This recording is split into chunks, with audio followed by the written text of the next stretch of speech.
Nous n'avions pas prévu de prendre la parole pour l'explication de vote, étant donné que Jérôme Banino, notre collègue, l'a clairement exprimé.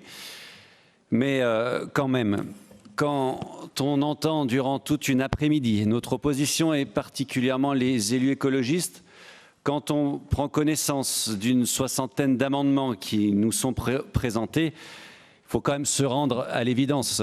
On se demande si on vit vraiment sur la même planète. C'est à se demander si vous rencontrez les acteurs du territoire. Surtout, c'est à se demander si vous les écoutez. Enfin, il y a un tel décalage qu'on se pose très sérieusement la question.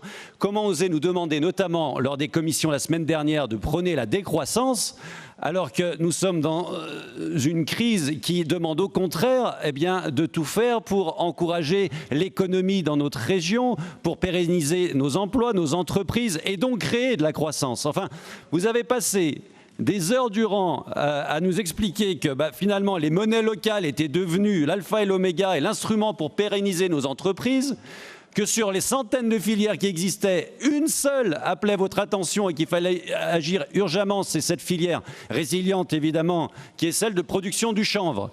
Il y a un moment, comme le disait notre président Laurent Wauquiez, finalement avec les écologistes, l'avantage, c'est qu'on n'est jamais déçu. Certains disent même qu'ils osent tout et c'est à cela qu'on les reconnaît.